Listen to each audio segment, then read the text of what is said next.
Driving defensively now. We saw him on the downhill run. He stayed wide before he turned left to turn right. So he's defensively protecting that position. He believes he can hang on to it. Gusting winds begin to pick up here on the front stretch. Sunshine is out, but wind gusts could become a factor here, blowing these cars around from point to point as the battle continues for third place. On the pit straight, the keyhole was where they tried it last time. Will Boesel try it there again? He closes in through the first turn. Boesel probably has the longest contract of all drivers at the moment with that 3-year deal that he signed with Dick Simon right after the Duracell contract was signed. Doesn't try it here, lines up. Now they come up to top speed, up to the top gears, and then very hard on the brakes down through the gears. Boesel's going to make his move to the inside, but it is not enough. Boesel continues to run in 4th place. Goodyear stays in 3rd as the fight continues at Mid-Ohio. On the Mid-Ohio Sports Car Course, the fight continues for 3rd place in a position on the podium between Scott Goodyear and Raul Boesel. Just a moment ago, Nigel Mansell was able to drive easily around Hiro Matsushita and pick up 12th place and the single point that it offers up in the championship fight. A point that may seem insignificant, but as tight as this battle has become, could make all the difference in the world. You think these tires are still a problem? Fuel, I'm not so sure. Maybe he backed off long enough to save enough fuel, and now he's actually able to put the hammer down again and stave off Raul Boesel. Matter of fact, this battle is coming just a little bit forward toward Robbie Gordon, who is 17 seconds behind Fittipaldi. Fittipaldi has been kind of just waiting station there out in front and taking it very careful. The meantime, in 2nd place is Robbie Gordon. In his pit with A.J. Foyt is Jan Bikas. He's been speaking with Robbie on the radio. Have you been speaking with him about fuel or about driving? Well, mainly been talking to him about driving. Just trying to stay out of trouble because we had first lap we had a little wing damage and we adjusted the wings, and I'm just told him to use his head because Fittipaldi's got us covered pretty good, so we'll just try to bring her home 2nd. Now, we've had reports that you've leaned down the engine. Have you had to do that to make it to the end? No. We haven't had to do nothing to the fuel at all. Great. Thank you, A.J. Okay, judge for yourself. Well, whatever it is a battle that Robbie Gordon is by himself at the moment trying to catch Emerson, but he's in control. But this is where the action is right here. Look at Boesel. He comes to the inside, darts the outside. Goodyear locks the brakes. They have slower traffic, and Lazier ahead of him. Lazier clears the course. Boesel comes out a little bit short on the exchange. But now, again, they run down to the key passing area at Mid-Ohio. There is nothing wrong with Scott Goodyear here. This is just a straight fight, a straight battle for this 4th place, this 3rd place. 82 laps complete by the leader, Fittipaldi. Robbie Gordon chews 1 second off the lap lead of Fittipaldi at the moment. Now 16 seconds ahead of Gordon. This is the fight for 3rd. No one else in contact. Believe it or not, Brian Till is flying. He's that car right behind them. He has actually reeled these boys in. And he stayed up there all day. I mean, he's been running with these leaders the entire time. Wonderful run for Till. Look at him close in here. He is faster than these 2 boys ahead of him, but it's not a battle for position. What a shame it's not, because Brian Till has been extremely fast here all weekend in Norm Turley's operation that really is on a bit of a wing and a prayer every weekend as to whether it even gets to the races.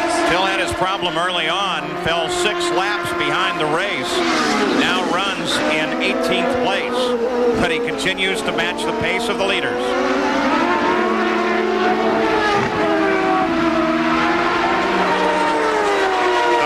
Quick Brian Till is. Have some information for you on that here in a second as they head down in. Let's go to Gary Gerald.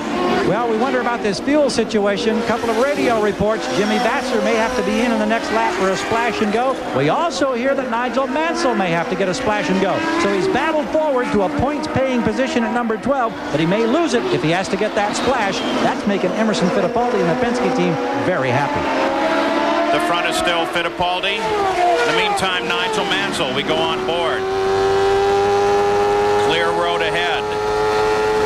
But ahead of him is Willie T. Ribbs, and that is who he would like to catch up to, but Willie is well ahead of Mansell. It is not likely that he will move any further than 12th place. So here at Mid-Ohio, Emerson Fittipaldi continues his lead.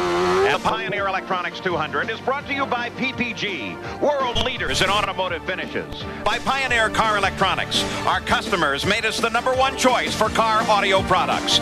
And by Valvoline, people who know use Valvoline. And the battle for the PPG Cup stays alive at the conclusion of the Pioneer Electronics 200 at the Mid-Ohio Sports Car Course. In the points, Nigel Mansell will continue to lead the points with 170, but he has lost in the flow 20 points to Emerson Fittipaldi, who closes in now. Let's go to Gary. Well, here's Emerson Fittipaldi out of the cockpit, the hugs and the kisses from the family. Emerson, they talked in recent races about maybe the fire had been dimming about this whole championship, and the look in your eye says the fire is back. Well, I think it's back, Gary. I'm very pleased. The car, I had a great performance. I'm so happy that, everything that happened today happened perfect, and the championship's still open. It'll be tough, only 2 races to go, but, we still can be dicing Nigel. Those last few laps on the radio, I understand they were saying 21 points. What were you thinking about at that point when they're reminding you of how much you were gaining on Nigel? Well, I mean, that's great. It happened to me before in Formula One. I think the championship is could be open to the last race, and we still can do it. At mid-race, Al Unser Jr. came up and was giving you a terrific challenge, and then he had an incident that put him far back in the pack. Were you concerned about he may having enough muscle to get by you? Well, every time I was on full tanks, my car was very loose, and he was going faster than I was. And I was really concerned that he could go by, yes. I know he's anxious to get to Nazareth. We wish you well next week, Emerson. Thank you, guys. Thanks. All right. And Jan?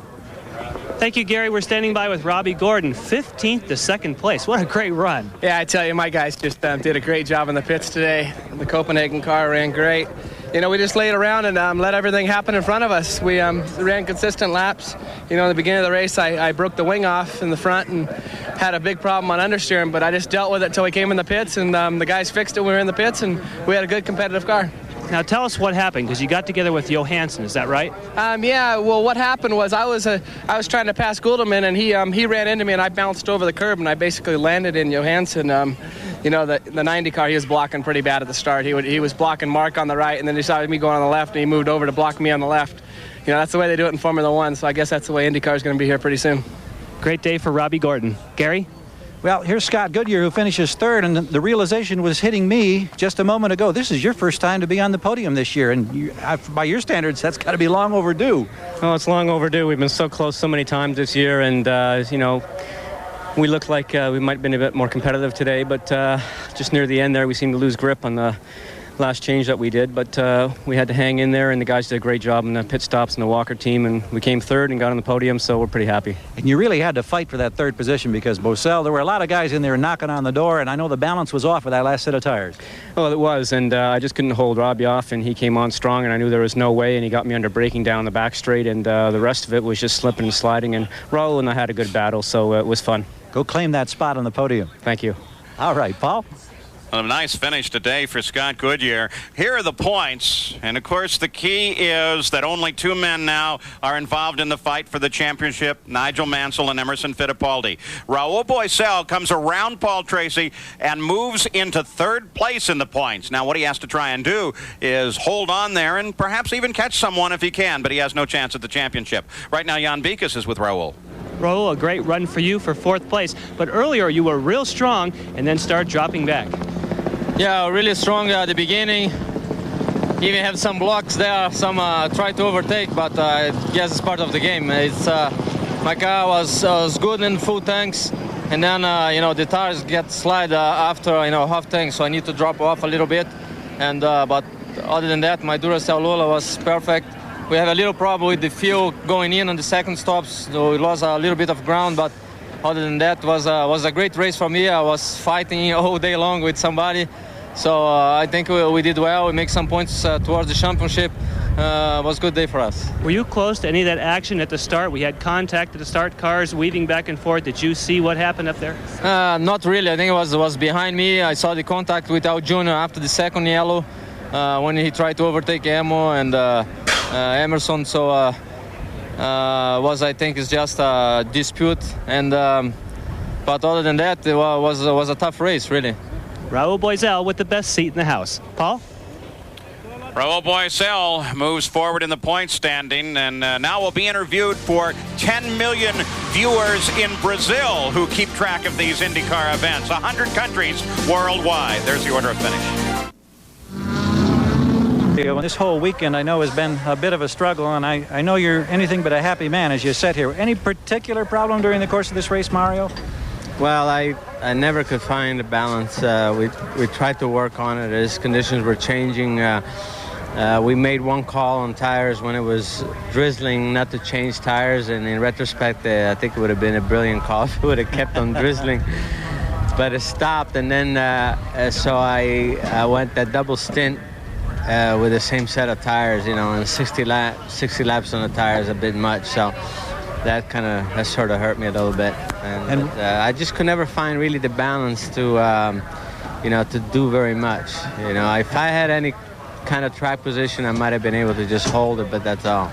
On a brighter note, certainly you must be pleased that your son Michael today got his first podium finish at Monza. Yeah, I'm obviously very happy for him. It was a long time coming, and watching the race, he had quite a bit of a go there, because he too had some unscheduled stops, and he came back, so I'm really happy for him. He did a good drive. Any word about his future and what he'll be doing next season, Mario? Well, it's all going to come down in the next week or so. So right now, it's all up in the air. A lot of things to weigh heavy on the Andretti mind. We'll see you at Nazareth. You bet. Thank you. Let's go to Jan. Ari Leindyke, a 5th place for you today. You were really flying at the end there. Well, I had a good start, and then Nigel had his problem with I don't know who, and I must have picked up some debris or must have got hit from behind. I never really felt it, and I picked up a puncture, so I had to start dead last. And car is really working well today. The crew did a great job in the pits, and if it weren't for a few guys that I really couldn't get by quick enough because I had to work my way through the field, I would have had a lot high finish. So I'm really happy with the 5th place finish today with a target car. You're very close to the top 3, and let's get back quick up to Paul Page. Ari Leindyke with a run that is commendable here today. But what does this set us up for the end of the season? We're going to see maybe some team play now? Well, I think so. We now move to Nazareth, Roger Penske's racetrack. They know that and understand it. They will be very fast there. Paul Tracy no longer in the fight. Maybe now he will help Emerson Fittipaldi all he can to try and catch Nigel Mansell.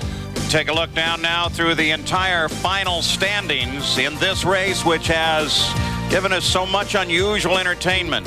The day started where Mansell could have taken the championship. Instead, we will find him fighting now probably to the end of the season in his battle to try and back a world driving title to an IndyCar title. And this man, today's winner, Emerson Fittipaldi, is going to now give it everything he's worth. 2 world champions head-to-head.